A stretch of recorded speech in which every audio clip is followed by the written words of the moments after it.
investments that they make because they're just doing the right thing. And when they do the right thing, it actually is more profitable.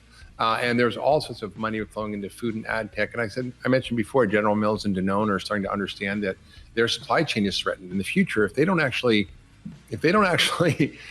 figure out how to grow food in a way that's not going to destroy soil, they realize they're not going to have soil to grow their crops in that they need for their raw materials for their products.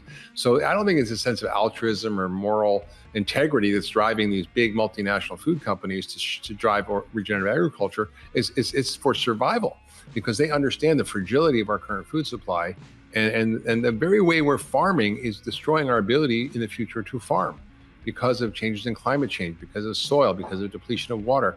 And all these things are just one vicious problem that have a beautiful solution, which creates healthier humans, creates healthier soil, reverses climate change, and is even good for the animals because they live in a natural state of running around, grazing grass and doing their thing. So I think it's kind of a win-win-win.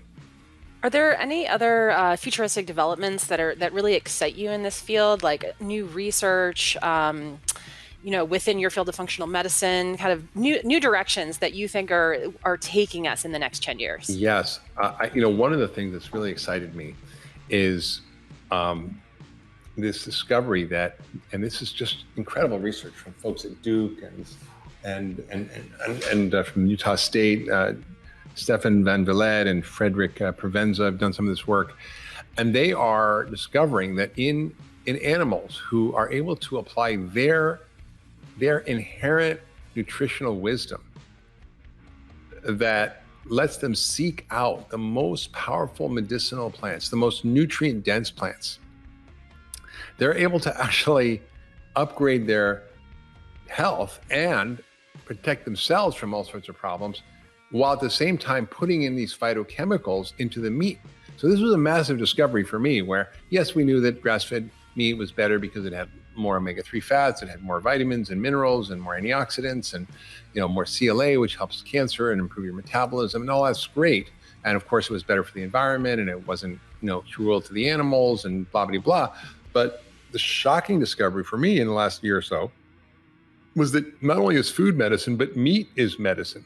That grass-fed milk and meat can be as powerful in terms of phytochemical richness as some of these plants. For example, if you have goats that are foraging on certain kinds of shrubs in the wild, they can take those catechins, which are the same chemicals that you find in green tea, which is a powerful superfood that is antioxidant, detoxifying.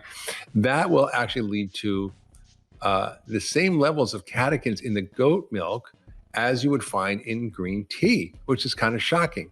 So we really know that by digging deeper into this nutritional wisdom of animals, that if you grow them, not just eating a monocrop, but if you allow them to eat hundreds of species of different plants, they'll eat this plant because it has this particular phytochemical, and that plant because it has this nutrient, and they'll literally be dosing themselves with all these different plants. And that's the kind of food we want to be eating. And that's when you eat wild food, you get the same sort of experience. So I think it's pretty exciting. I think we're in a really radical new era of understanding the role of food as medicine. And I would say, when it comes to anything we eat, and that's really the principle of the vegan diet, we shouldn't think of it as calories or energy or fuel. It's all that for sure, but it's also more than that. It's information, it's instructions. It's like code that upregulates or downregulates your biology with every bite. And it affects every single function in real time more than any other single thing you do every day, more than exercise or sleep, anything else. And it's certainly more powerful than drugs. And it works quickly if you understand what to do. And it's really why I wrote The Vegan Diet, which is subtitled as 21 Practical Principles for Reclaiming Your Health in a Nutritionally Confusing World, because we're all confused and there are all these diet wars and everybody's at each other. But the truth is there are, down the middle, a set of nutritional principles that we all agree on. We all agree we should be eating real food.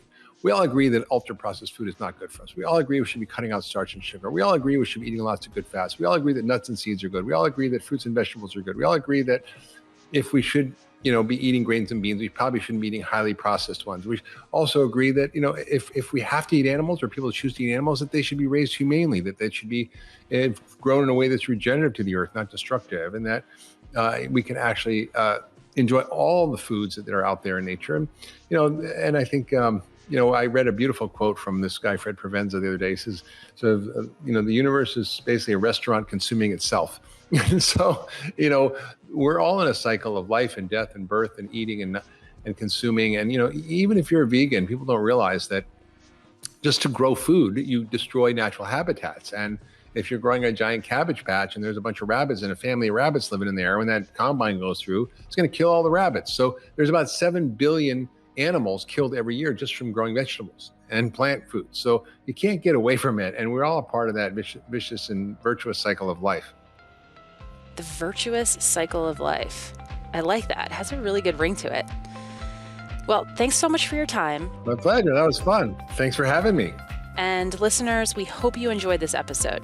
You can get Dr. Mark Hyman's book, The Pegan Diet, 21 Practical Principles for Reclaiming Your Health in a Nutritionally Confusing World, everywhere books are sold. We'll see you next time. The Tony Robbins Podcast is directed by Tony Robbins and produced by the Tony Robbins team. Copyright Robbins Research International.